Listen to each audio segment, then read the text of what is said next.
안녕하세요. 생생법률쇼 이지원입니다. 매주 수요일 생생법률쇼에서는 경제 이슈를 짚어보고 분석하는 시간 함께 하는데요. 권혁중 경제평론가 나와 계십니다. 어서 오세요. 네, 안녕하십니까.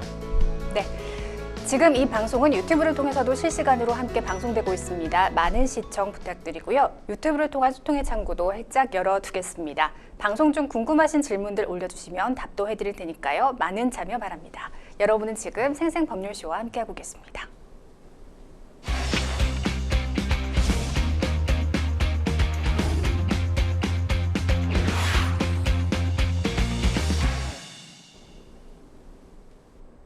생생 코멘트 시작합니다. 요즘 가장 화제가 되고 있는 말은 무엇인지 그 말이 나온 배경과 의미를 짚어보는 시간인데요. 한 주간의 경제 분야를 달군 생생 코멘트 하나씩 살펴보겠습니다. 첫 번째는요. 내년도 예산 24조 원 지출 구조 조정 단행. 네, 정부 측에서 나온 이야기로 보이죠. 윤석열 대통령이 어제 국무회의에서 재정사업 전반의 타당성 효과를 다시 검증해 내년 24조 원의 지출 구조조정을 단행했다고 밝혔습니다. 이 24조 원이면 사실 굉장히 큰 금액인데요. 또 어떤 부분이 감축됐고 또 확대됐을까요? 일단 뭐 구조조정 뭐 이렇게 얘기를 하면은요. 일단 지출 구조조정이잖아요. 말하자면 아꼈다 이렇게 표현하시면 되겠습니다. 그래서 정부가 이제는 국가 예산에 대해서 한 24조 원 정도를 이제 좀 아껴가겠다라고 이제 발표를 했어요. 이건 이제 국무회의를 통해서 이제 결정된 사항이고요. 네. 그럼 그 내용이 이제 굉장히 중요한데 윤 대통령은 그런 얘기를 했습니다. 그 국가 부채가 계속적으로 늘고 있기 때문에 사실상 지출 구조조정을 좀 할 수밖에 없다라고 얘기를 했는데 뭐 지난 정부 얘기를 해요. 지난 정부 같은 경우, 그러니까 최근 5년간 국가 부채가 400조 원이 늘었다 이런 얘기를 하거든요. 그러니까 자료를 봤더니 국가 채무가 같은 경우가 1948년도 정부 출범 이후에 17년까지 이게 국가 채무가 누적이 한 660조 원 정도 되는데 이게 5년 만에 이제 1076조 원이 됐다. 그러니까 한 400조 원이 지난 정부 때 좀 늘어났다라고 얘기하면서 국가 부채가 많다 보니까 현 정부에서 국가를 운영하는데 좀 애로사항이 있다. 그래서 우리는 어쩔 수 없이 예산을 좀 아낄 수밖에 없다라고 이제 당위성을 얘기를 했습니다. 그에 대해서 뭐 사회적으로 뭐 국민적으로 논란이 좀 있지만은 그래도 일단은 국가 정부 입장에서는 좀 예산을 아끼겠다 얘기를 했는데 그럼 이제는 아까 질문 주신 것처럼 어디에다 이제 돈을 그러면 아껴서 쓸 거냐라고 본다 그러면 이 4대 핵심 사항을 얘기를 했습니다. 맞춤형 약자 지원하겠다. 그다음에 경제 활력에 확산하겠다. 미래를 대비하는 경제 체질 늘려가겠다. 안전한 사회를 구축하겠다. 이 4대 분야를 꼽으면서 지출을 하겠다라고 얘기했는데 뭐 대표적인 케이스가 그런 것 같아요. 기준 중위소득을 좀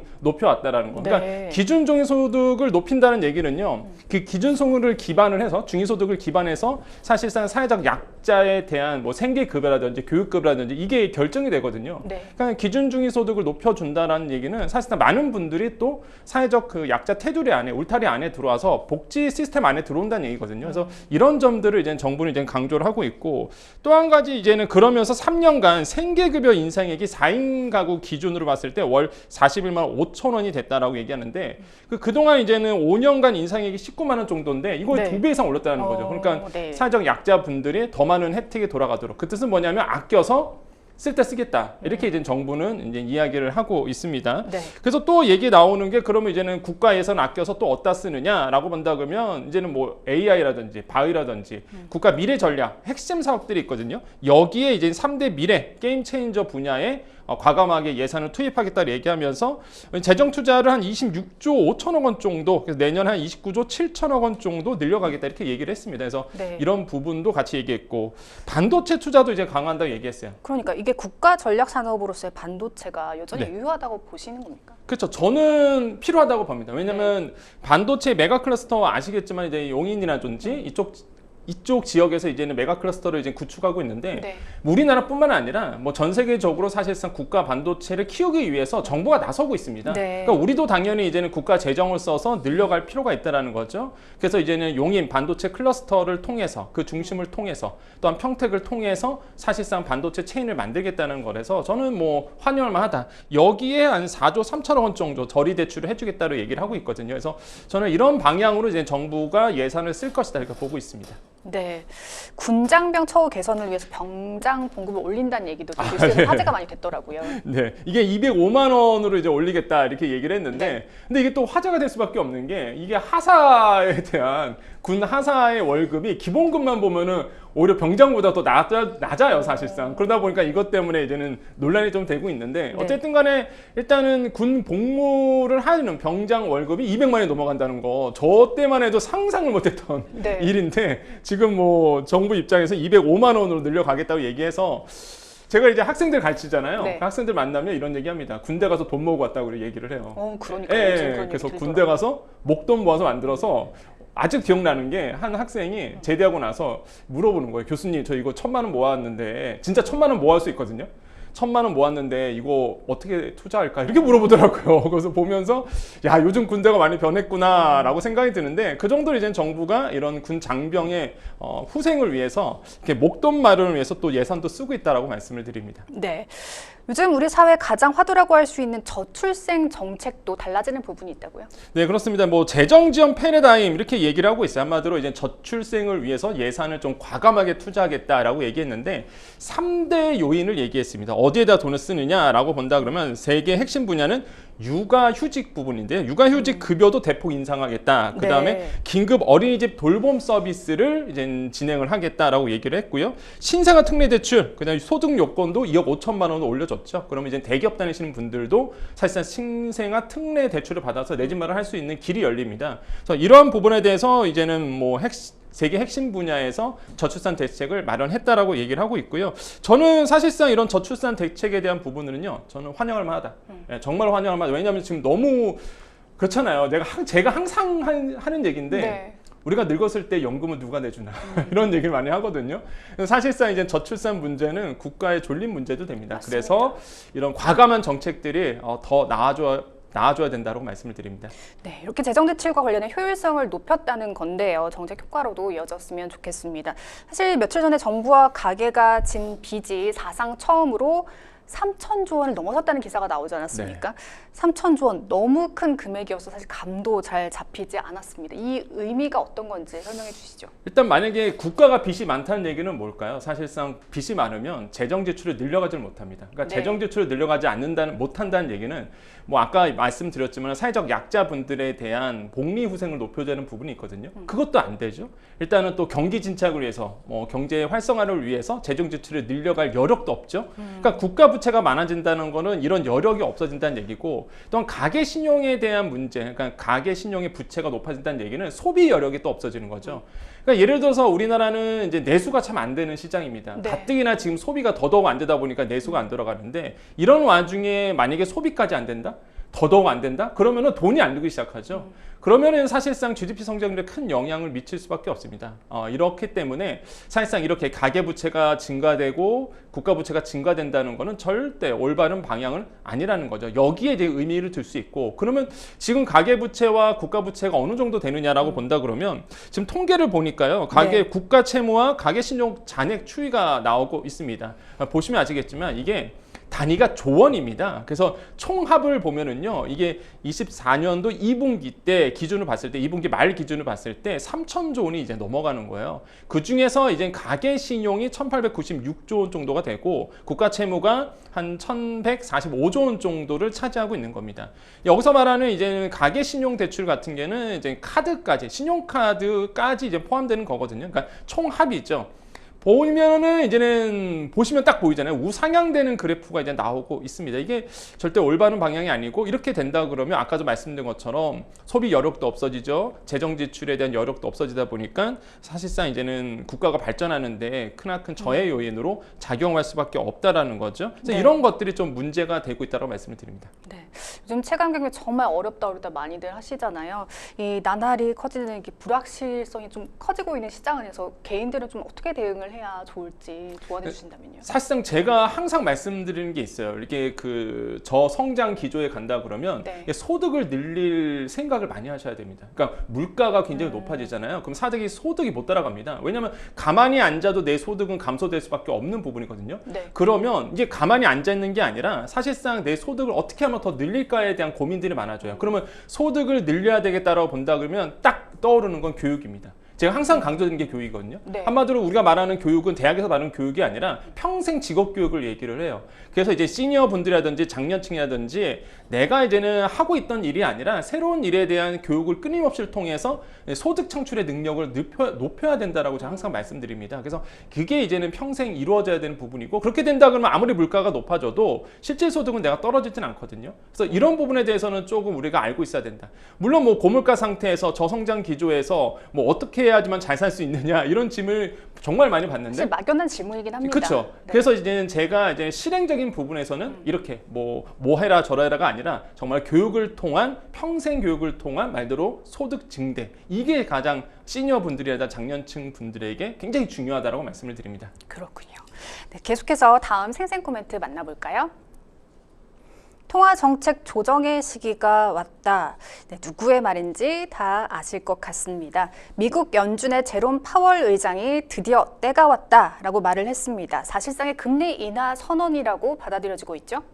그렇습니다. 이제 때가 왔어요. 네. 정말 파월 드디어 의장이 왔군요. 네. 파월 의장이 얘기했던 것처럼 사실상 통화 정책 조정할 시기가 도래했다라고 표현을 했거든요. 그러니까 때가 왔다라는 거죠. 그게 바로 이제 9월입니다. 네. 다음 달 이제 FOMC 회의를 통해서 실제적으로 금리 인하가 단행될 것이다라고 시장에서는 이미 선반영되고 있고요. 그러한 이제 영향을 통해서 우리나라도 10월에 이제 금리 인하를 단행할 것으로 보고 있는데, 어쨌든 간에 지금 연준에서는 파월 의장 목소리에서는 확실한 시장의 시그널을 줬습니다.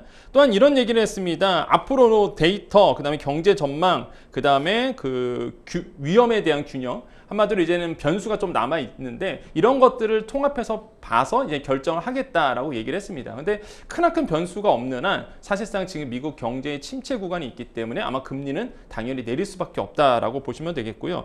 지금 인플레이션에 대한 걱정을 안 하는 것 같아요. 이미 인플레이션은 이제는 목표치 2%에 다다를 것이다라고 이제 연준에서는 얘기를 하고 있습니다. 그래서 지금의 시장은 이제 물가가 아니에요. 오히려 이제 미국의 경기 침체에 대한 부분이 오히려 그 연준의 이제 관심사기도 합니다. 그래서 지금의 분위기로 보면 뭐 변수가 없는 한 지금의 이제 경제 지표로 보면 확실히 이제 9월에는 금리 인하가 단행될 것이다, 이렇게 보시면 되겠습니다. 네, 이렇게 되면 시장의 관심은 인하폭 그리고 속도가 되겠는데요. 뭐 한 번에 0.5% 포인트를 인하하는 빅스텝 가능성도 솔솔 나오고 있습니다. 어떻게 보십니까? 그렇죠. 저는 뭐 가능성이 없지 않아 있다라고 저는 생각을 해봅니다. 일단 지금 미국 시장에서 또 우리나라도 관심이 있어 하는 게 연준에서 과연 연내에 올해 1%포인트 정도 금리를 인하할 것이냐라고 이제는 지금 고민 중에 있는 거죠. 네. 만약에 그렇게 된다 그러면 연준이 3번 남아있거든요. 금리 인하할 시기가. 그러면 한 번은 빅컷을 해야 됩니다. 그러니까 뭐냐면 0.5%포인트 정도, 그러니까 50 베이시스 포인트를 낮춰야 되거든요. 네. 한 번은 낮춰야지만 빅컷이 이루어야지만 1%포인트가 금리가 내려갑니다.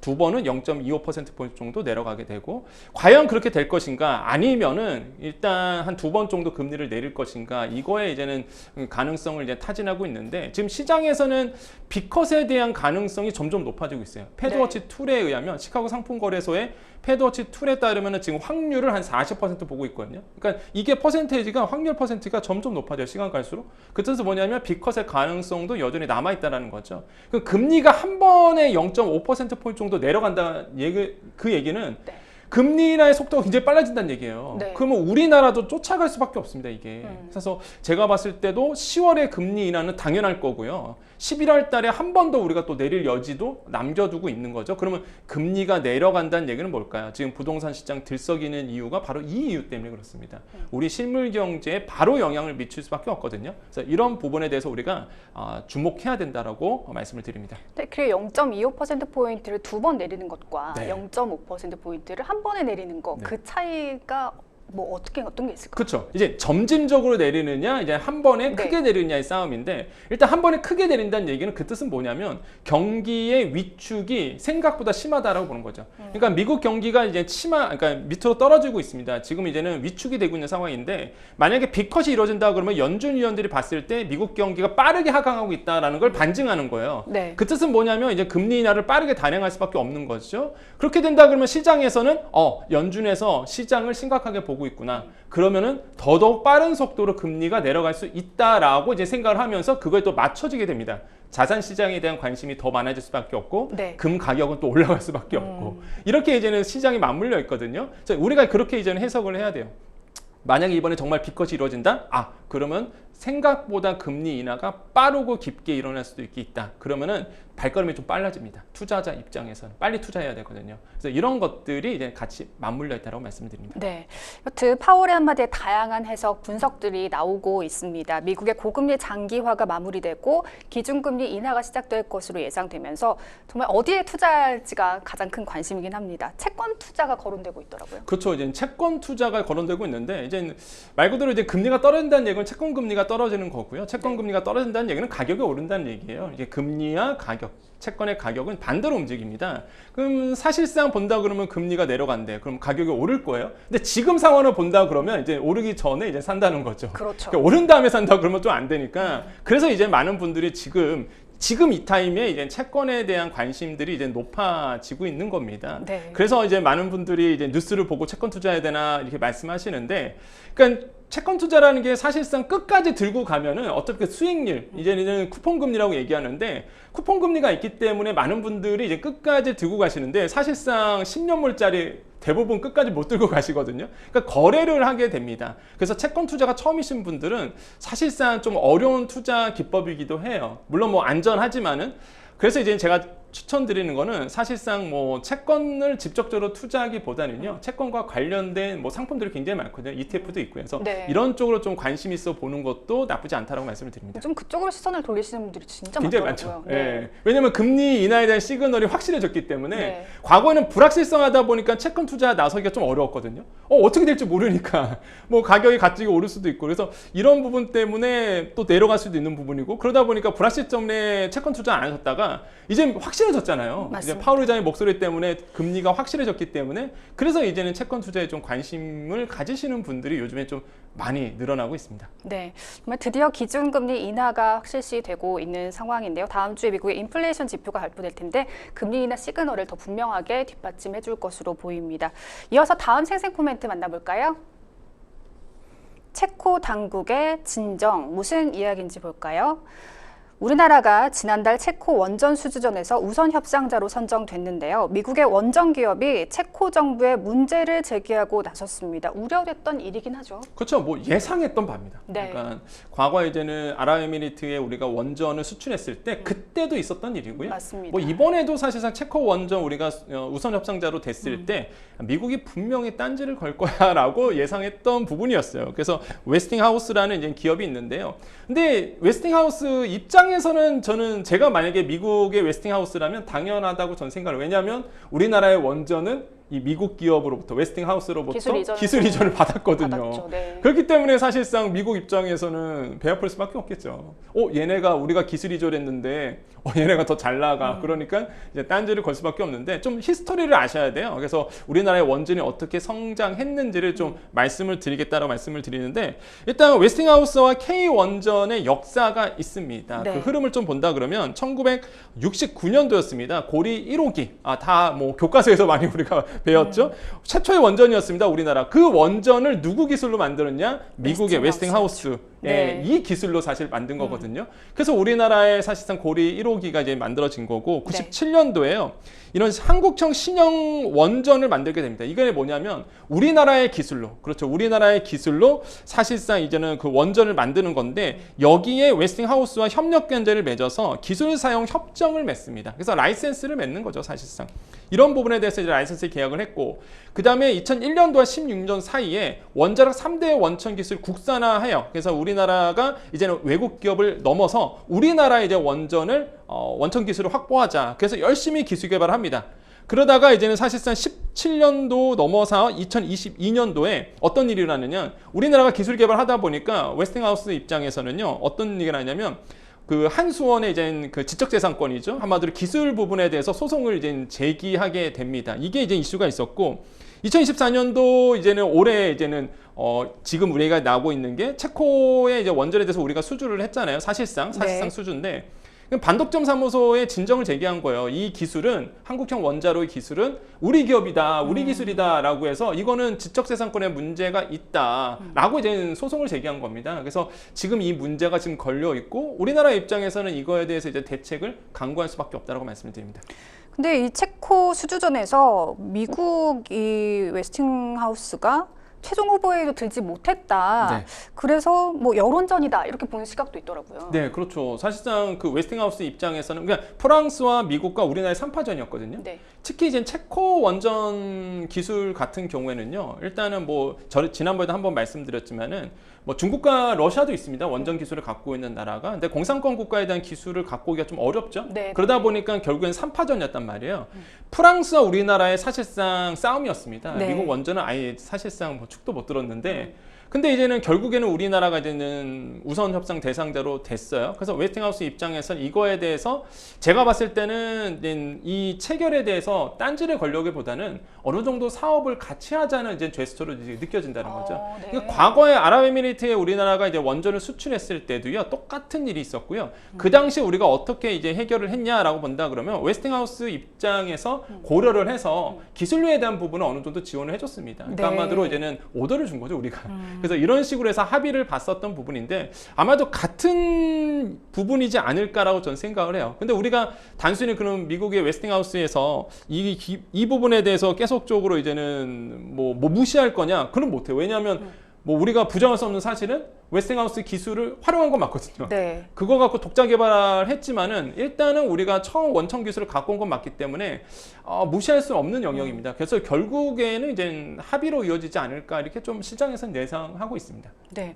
근데 어쨌든 한수원에서도 독자적인 기술을 개발한 거 아니겠습니까? 그걸 입증하면 해결되지 않을까요? 그렇죠. 뭐 입증하면은 해결이 된다 이렇게 보고 있는데 그 입증이라는 게 원천 기술이라는 게 사실상 우리나라의 그 한국형 원자로 같은 경우에는 우리나라가 만든 건 맞거든요. 네. 그러니까 옛날에 우리가 고리 1호기 만들 때는 웨스팅하우스의 기술이 들어갔지만 아까도 이제 도표에도 나왔지만은 우리나라가 원천 기술을 확보해서 우리나라의 한국형 원자로를 만든 건 맞거든요. 네. 그래서 이거를 이제는 어필해서 사실상 이제 소송에 가면은 뭐 이길 수 있다라고 얘기하신 분도 있는데 근데 아까도 말씀드렸지만은 원천 기술을 어떻게 해석하냐 또 다르거든요. 사실 이거는 네. 어떻게 해석하냐가 다 다르기 때문에 그래서 아마 타협점을 찾을 거라는 지금 시장의 이제 전망치가 굉장히 좀 많이 나오고 있는 상황입니다. 네, 아까 말씀해 주신 대로 15년 전 그 UAE 바라크 원전 수출 당시에도 이런 분쟁이 있었습니다. 당시에는 로열티 지급 등으로 이 문제를 해결한 것으로 알고 있는데요. 이번에도 그러면 진짜 웨스팅하우스도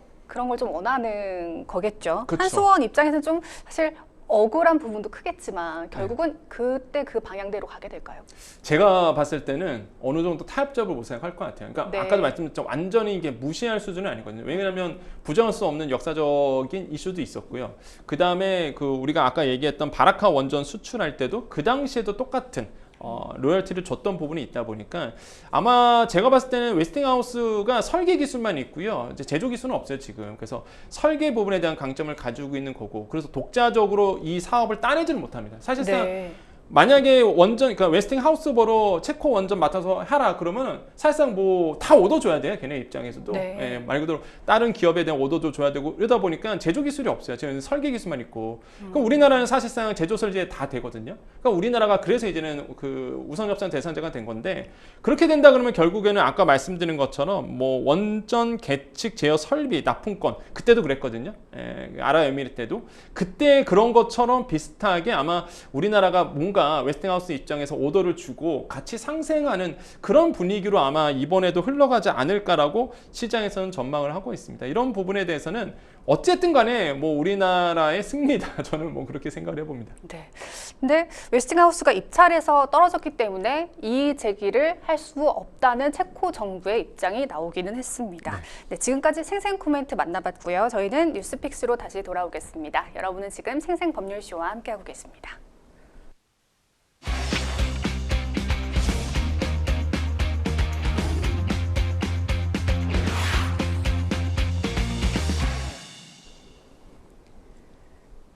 네, 분야별 가장 핫한 소식을 집중 분석해보는 시간이죠. 뉴스픽스 시작하겠습니다. 매주 수요일 경제 분야 주요 이슈들을 짚어보고 있는데요. 오늘 만나볼 첫 번째 주제는요.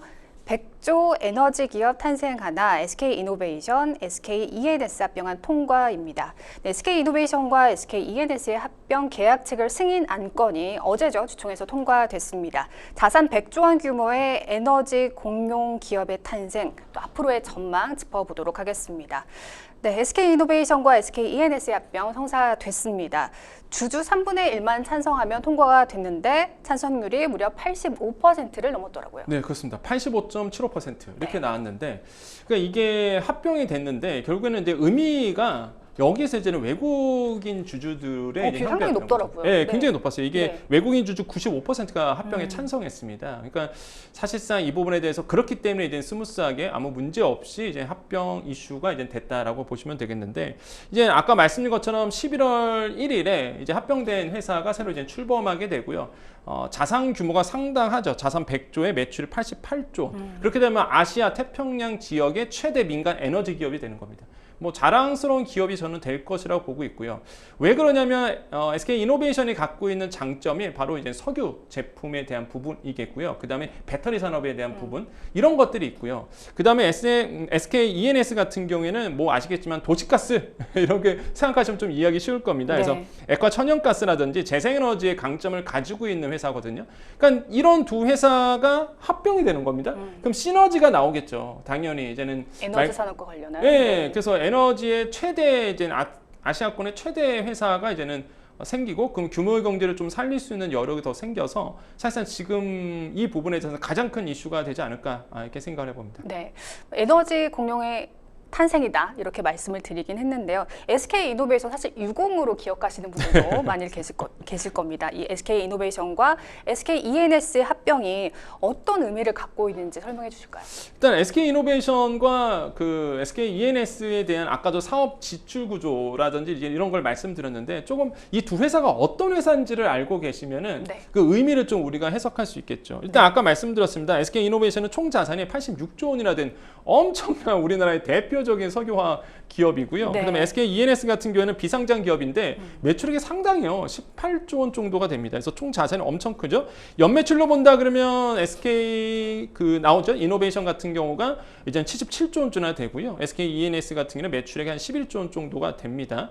그다음에 뭐 또 공통점은 사실상 영업이익이 굉장히 잘 나오는 기업이에요. 두 군데 모두 다. 그래서 알짜배기 기업들인데, SK이노베이션 같은 경우가 1조 9천억 원, 영업이익이 보면은 또 SKENS 같은 경우는 1조 3천억 원 하면서 굉장히 두 기업 모두 SK 입장에서는 알짜배기 기업이고, 자산 아까 말씀드렸죠. 자회사 같은 경우에도 우리가 알고 있는 SK온, SK에너지, 엠무브 이렇게 가지고 있습니다. 그래서 보시면 아시겠지만 한쪽은 에너지, 그 다음에 한쪽은 또 배터리, SK온을 가지고 있잖아요. SK이노베이션이. 한쪽은 도시가스, 이렇게 이해하시면 돼요. 그래서 이게 시너지 효과가 상당히 날 것이다 보고 있고, 고무적인 거는 사실상 SK 주식회사가 이게 지분을 굉장히 많이 갖고 있죠. SK이노베이션의 36%, 네. SKENS의 90%를 가지고 있다 보니까 뭐 합병했을 때에 큰 이슈 없이 아마 이게 진행됐던 이유기도 하다라고 좀 말씀을 드립니다. 그러니까요. 이 SK가 36.23%를 갖고 있고 국민연금이 6.2%로 2대 주주였습니다. 네. SK이노베이션에. 근데 앞서 이 국민연금이 이 둘의 합병을 반대를 했습니다. 합병에 반대하는 이유는 무엇이었을까요? 일단 주주 가치 훼손을 한다는 거죠. 왜냐하면 SK이노베이션이 지금 주가가 굉장히 저평가받고 있어요, 지금. 이런 상황에서 만약 합병한다 그러면 SK이노베이션 주주들 입장에서는 생각해 보세요. 내 주식이 합병이 돼서 신주가 발행이 되면은 주식이 희석이 되거나 가치가 좀 떨어지겠죠. 맞습니다. 내가 가지고 있는 주식의 가치를 더 받아야 돼요. 근데 지금 저평가 받고 있는 상황에서 합병하다 보니까 주주 입장에서는 사실상 내 주주 가치가 훼손됐다. 그래서 이거를 대변하는 게 또 국민연금이고, 스튜어드십 코드라고 얘기하는데요. 이제 말 그대로 이제는 힘을 발휘하겠다. 주주를 네. 대표해서, 개인 주주를 대표해서 과거처럼 거수기 역할을 안 하고 대변하겠다라고 해서 지금에서 반대를 했었습니다. 근데 뭐 힘이 좀 미비했죠, 사실. 그렇죠. 결국에는 뭐 2대 주주긴 하지만은 그래도 이제는 사실상 이제 합병 승인이 주주총회를 통해서 통과가 됐다라고 보시면 되겠고요. 이게 가장 큰 좀 이슈였다고 봐요. 그래서 아까도 말씀드렸지만 이제 합병 비율이 SK이노베이션이 1, 그 다음에 SKENS가 1.19 정도 되거든요. 그러니까 네. 그렇게 차이가 안 나요. 그러니까 이런 것 때문에 사실 이노베이션 주주들에 대한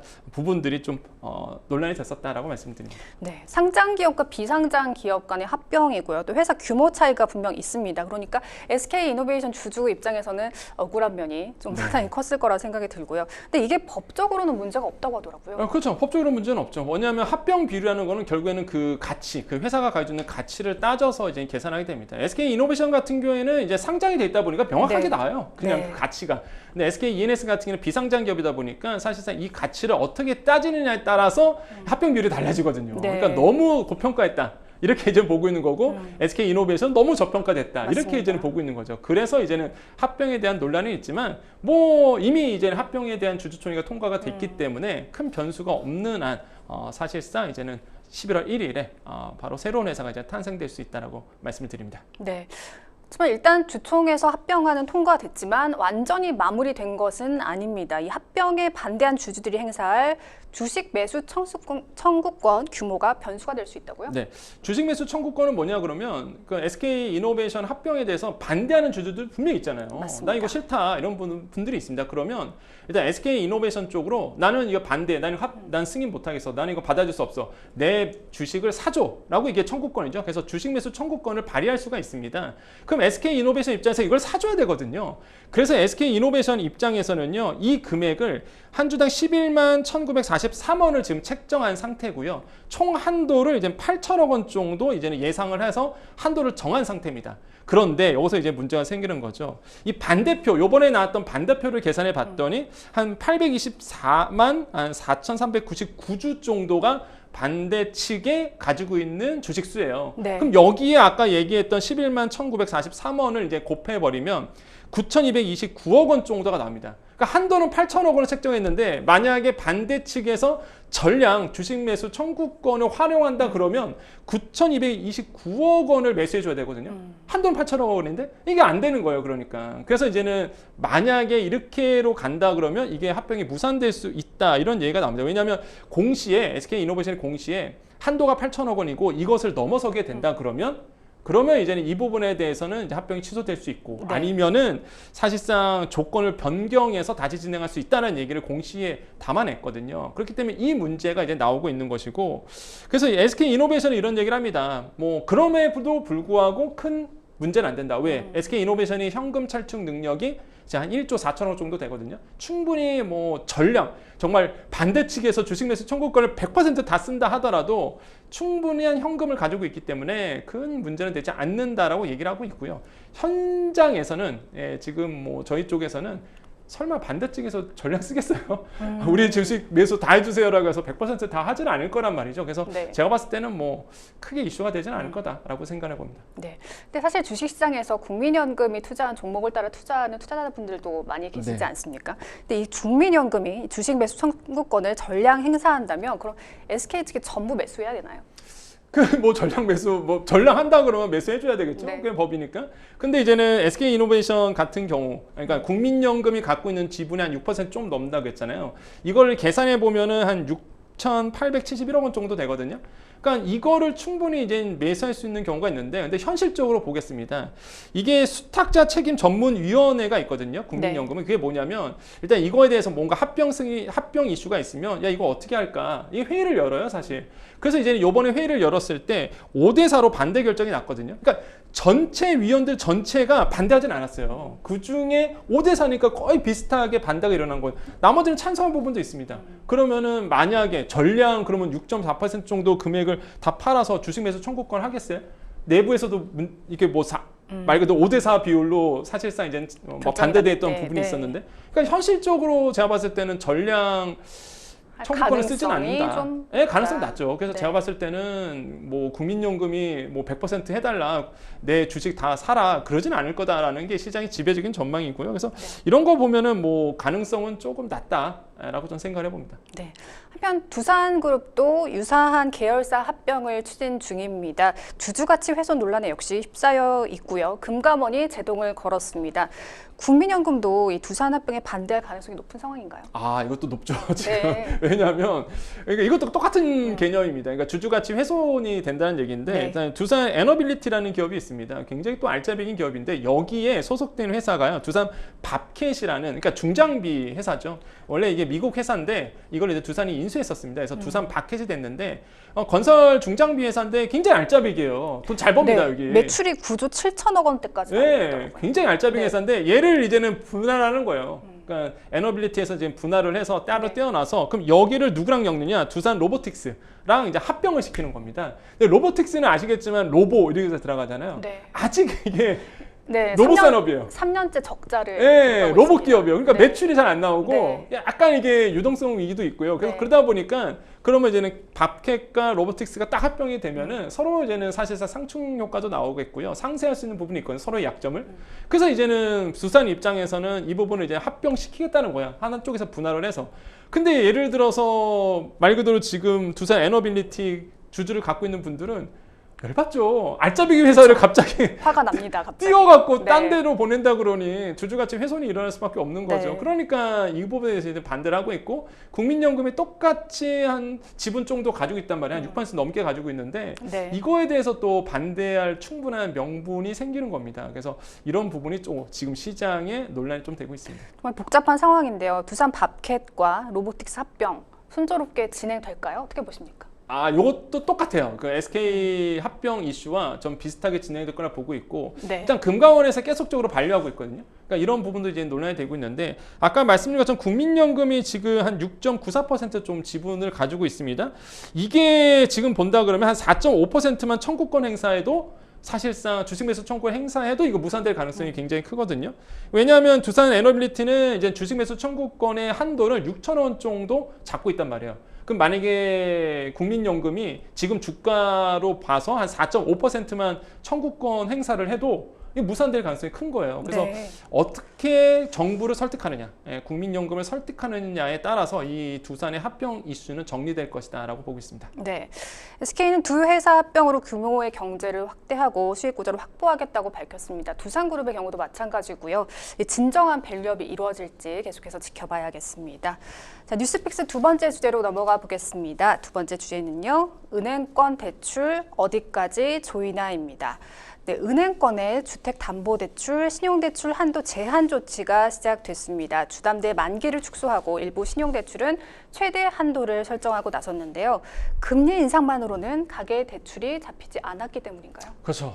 지금 뭐 가계대출 무섭습니다. 지금 네. 뭐 제가 여러 번 설명드렸지만은요, 금리 인하 이렇게 시그널이 온다 그러면 이제 자산에 대한 관심들을 갖게 되거든요.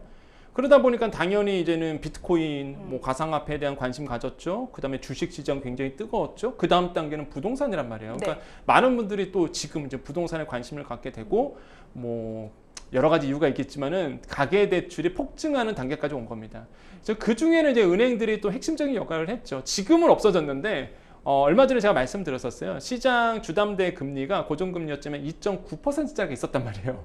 그러니까 2% 금리가 주담대 대출 금리가 있다 보니까 지금은 없어요. 당연히 지금은 은행들이 금리를 높였기 때문에 없는데 진짜 뭐 한 달 보름 전만 해도 이 상품이 있었단 말이에요. 그럼 너나 할 것 없이 정말 대출 받아서 또 연끌하신 분들이 꽤 있었단 말이에요. 네.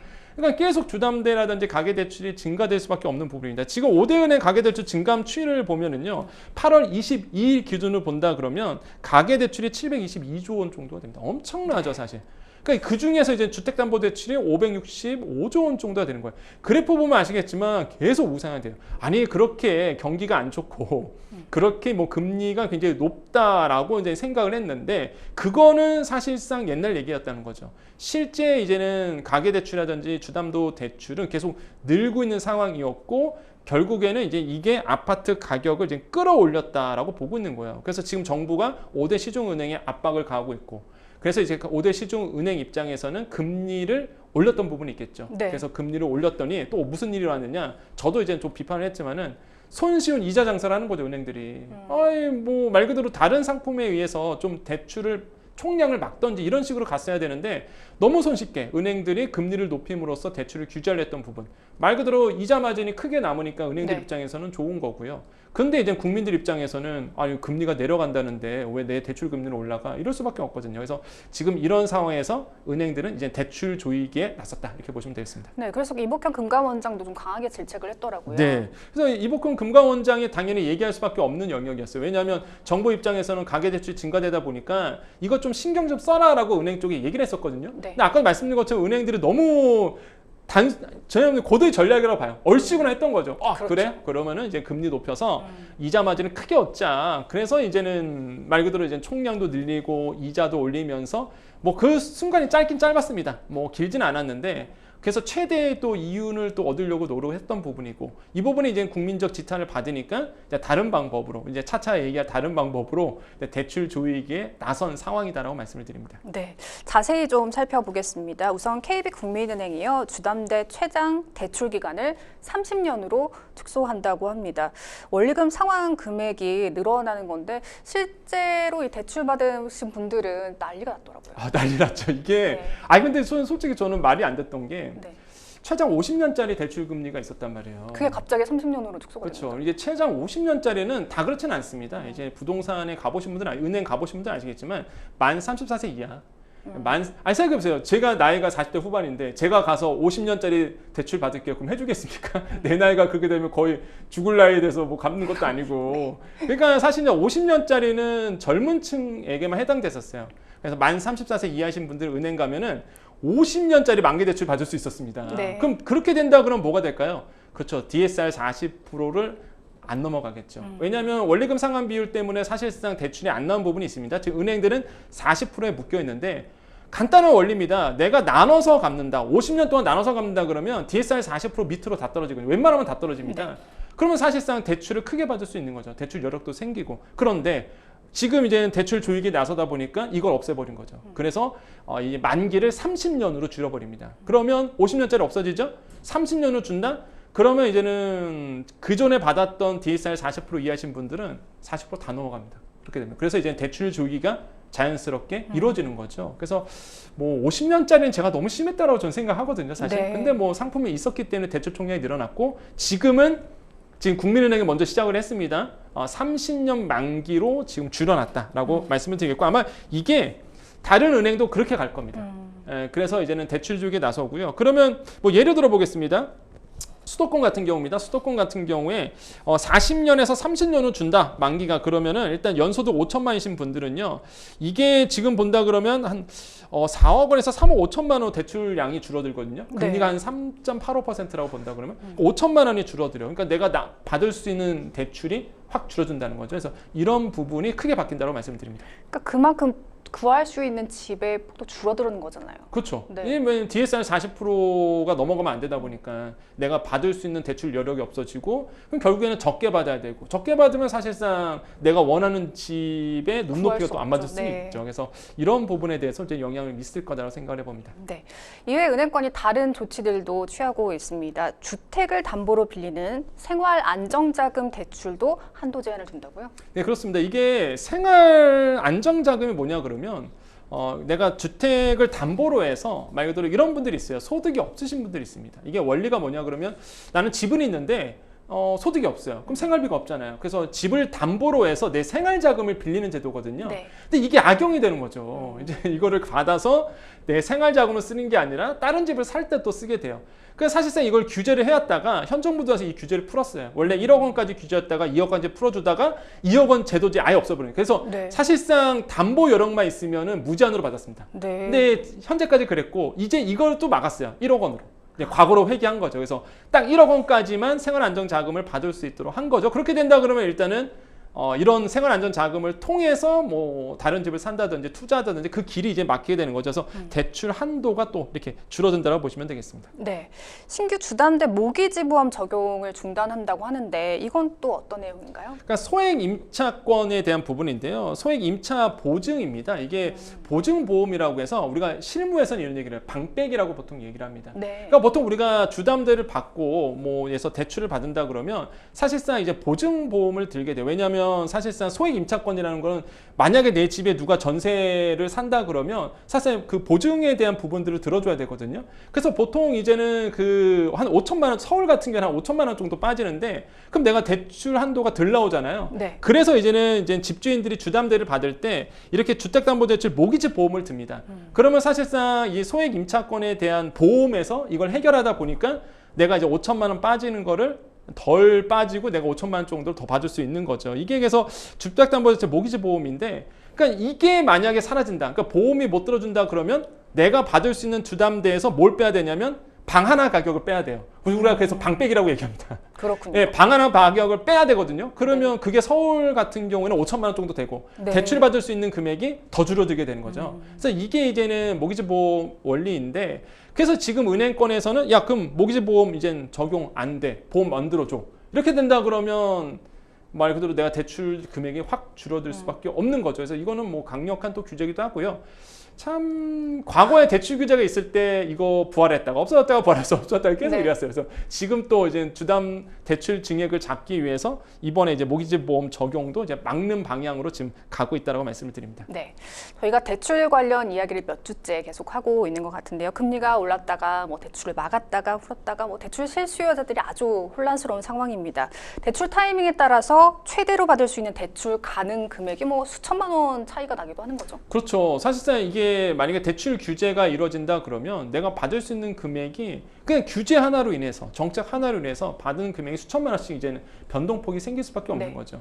지금 또 정부가 생각하는 게 LTV를 규제하려고 그래요. 그러니까 담보대출에 대해서 내가 집이 예를 들어 10억 원이다. 지금 예를 들어서 LTV가 70%다 그러면 7억 원까지는 담보대출로 받을 수 있거든요.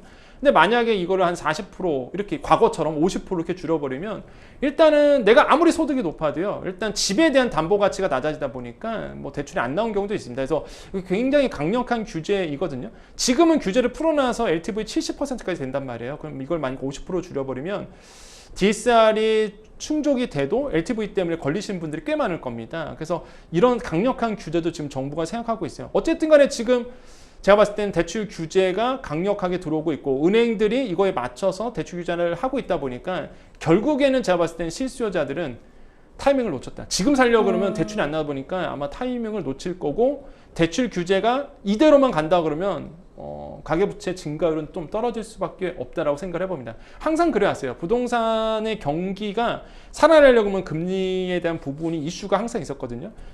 지금처럼만 만약에 은행들이 막고 정부가 대출 규제 이루어진다 그러면 시간이 가면 갈수록 제가 봤을 때는 실수요자 중심으로 아파트 가격은 안정될 것이다. 그 반대 뜻은 뭘까요? 실수요자가 아닌 말 그대로 이제는 말 그대로 강남권이라든지 그들만의 리그가 있거든요. 전혀 영향은 없어요. 그쪽은 전혀 네. 영향 없고요. 네, 실수요자 중심에서는 좀 영향을 크게 받을 수 있다고 생각을 해봅니다. 네, 당장 가게만 부담을 지우는 것처럼 보이지만 결국은 부동산 가격을 안정화시키기 위한 어쩔 수 없는 조치다라는 네. 말씀으로 들리는데요. 사실 집값이 상승하면서 주담대로 갭 투자하시는 분들 정말 많았거든요. 이를 막기 위해서 전세 대출도 조건부로 취급 제한한다고요? 그렇죠. 이제는 전세부 그러니까 조건부 전세 대출인데요. 이게 조건부잖아요. 그럼 어떤 조건이길래 전세 대출이 나오는가 보면은요. 임대인 소유권 이전 조건으로 합니다. 그 뜻은 뭐냐면 일단은 갭 투자죠. 말 그대로. 이제는 소유권에 이전하는 그 순간 그거를 이제는 약속을 하고 그 조건으로 해서 전세 대출이 나오는 거거든요. 그러니까 사실상 이제 집주인 입장에서는 넘기면서 그 조건으로 전세 세입자는 대출이 나오는 거고. 네. 그러니까 이게 조건부고요. 또 하나가 이제는 선순위 채권 말소 감액 조건으로 전세 대출이 나옵니다. 그러니까 세입자가 내가 이제는 이 집에서 전세를 살려고 그러는데 선순위 채권이 있는 거예요. 저당권이 걸려 있는 겁니다. 그럼 이거 없애는 조건으로 전세 대출 해주는 거거든요. 네. 그러니까 한마디로 딱 그거예요. 말 그대로 이제는 갭 투자하시는 분들이 이거 가지고 또 갭 투자하는 부분들이 굉장히 많거든요. 그러니까 이거 되는 거죠. 그래서 지금 조건부 전세 대출이 굉장히 활성화됐었다가 이제 신한은행이 먼저 시작을 했습니다. 조건부 전세 대출 이제 없애겠다. 그 뜻은 뭐냐면 그냥 어렵게 생각할 필요 없습니다. 그냥 갭 투자가 힘들어진다. 예, 그래서 내가 이제는 집주인이고 나는 갭 투자를 하고 싶어. 이 집을 내가 전세 끼고 사고 싶어. 그러면 사실상 조건부 전세 대출이 들어갔어야 되는데 이거 이제는 힘들어지는 거죠. 세입자를 못 구합니다. 네. 예, 세입자가 안 들어오기 때문에 그래서 갭 투자가 힘들어지는 부분이고 저는 뭐 이 부분은 잘했다라고 생각을 해봐요. 그래서 갭 투자는 좀 위험하다. 다시 한번 좀 강조를 해드립니다. 네, 금융당국이 가계대출 관리를 위해서 강력한 스탠스를 취하고 있는 것으로 보입니다. 여기에 신용대출도 고삐를 재고 있는데요. 또 현재 40%인 DSR 한도 자체를 낮추는 방안도 검토되고 있고 아까 평론가님 짚어주신 것처럼 LTV 규제 강화까지 마지막 카드로 검토되고 있다고 하는데요. 이러한 조치들이 집값 상승에 제동을 확실히 걸 수 있을까요? 저는 걸어요. 예, 걸 수 있다고 생각합니다. 항상 부동산기가 뜨거웠을 때는 금리 때문에 그랬어요. 그러니까 대출을 막아버리면 돈 나올 데가 없습니다.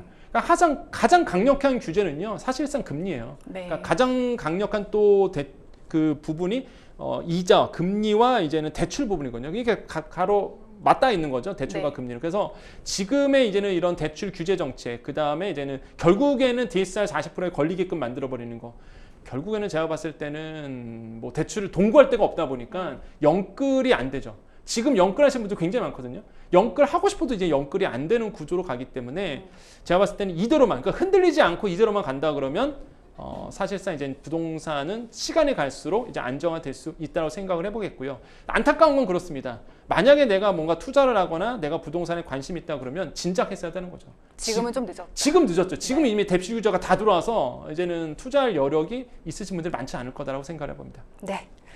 생생법률쇼 어느덧 마칠 시간입니다. 오늘 함께해 주신 권혁중 평론가님 고맙습니다. 네, 감사합니다. 네, 생생법률쇼 준비한 내용은 여기까지입니다. 시청해 주신 여러분 고맙습니다.